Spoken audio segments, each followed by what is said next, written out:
알라요. 네. 밤에 충분히 자는데도 낮에 자꾸 졸리는데 왜 그럴까요? 네, 일단은 수면 무호흡증을 가장 먼저 의심을 해야 될 것 같습니다. 수면 무호흡증은 이제 자는 동안에 그 숨쉬는 통로의 위쪽 코와 목이 좁아져서 이제 떨리는 소리를 코골이라고 하고요. 그 다음에 좀 더 이제 막히면은 무호흡증이 생기는 거죠.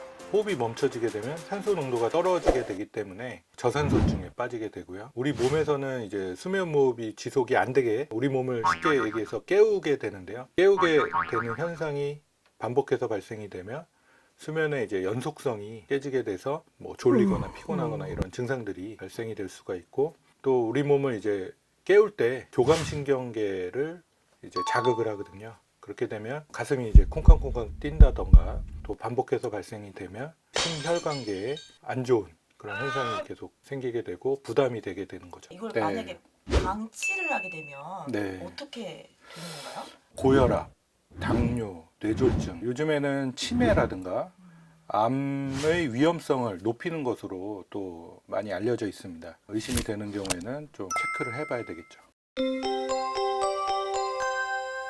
수면 다원 검사는요, 우리 몸에 이제 여러 가지 생체 신호를 감지하고 그것을 분석해서 수면 상태나 수면 질환이 있는지 확인하는 그런 검사 방법을 말하는데요. 뇌파라든가 눈 움직임, 근전도, 그리고 호흡 기류, 호흡 노력, 그다음에 산소 포화도, 수면 자세, 코골이 이런 것들을 이제 다 모니터링하는 그런 검사입니다. 수면다원 검사를 통해서 다양한 수면 질환들을 알 수가 있는데요. 그 중에 이제 좀 대표적인 게 수면 무호흡증입니다. 예를 들어서 이제 수면 1시간당 무호흡이나 저호흡 횟수를 알 수가 있는데요. 이제 수면 무호흡증이 있는지, 또 있으면 얼마나 심한지를 저희가 파악을 할 수가 있습니다. 그리고 얕은 수면이나 깊은 수면, 또 꿈꾸는 수면 비율이 어떻게 되는지, 자다가 이제 다리를 떤다던가 다리를 움직인다던가 이런 이제 움직임과 관련된 수면 장애도 파악을 할 수가 있고요.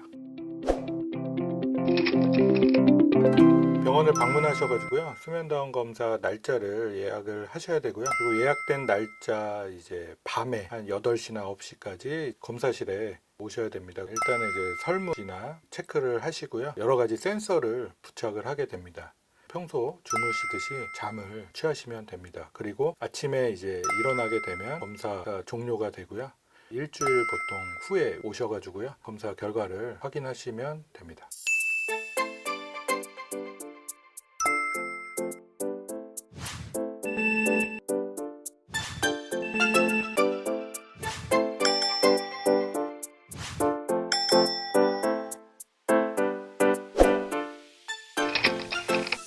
(2018년 7월부터) 보험 적용이 됐기 때문에 기준 금액의 20%만 본인이 부담하시면 됩니다. 그래서 보통 뭐 10만 원 초반대에서 뭐 14만 원 근방까지 경제적으로 부담 없이 검사를 받으실 수가 있습니다. 수면 무호흡증의 경우에 무호흡이 얼마나 심한지를 이제 평가를 하는데요. 평가에 따라서 치료 방법이나 방향이 결정이 될 수가 있습니다. 양압기 치료가 이제 표준 치료로 되어 있고요. 양압기라는 것은 공기 압력을 통해서 목이 이제 좁아지거나 막히는 것을 막아주는 그런 치료 방법이고요. 양압기도 이제 수면다원 검사와 같은 시기에 이제 보험이 됐습니다. 지금은 렌탈식으로 보험이 됐고 20% 정도만 내면 사용을 하실 수 있기 때문에 부담 없이 사용하실 수가 있습니다.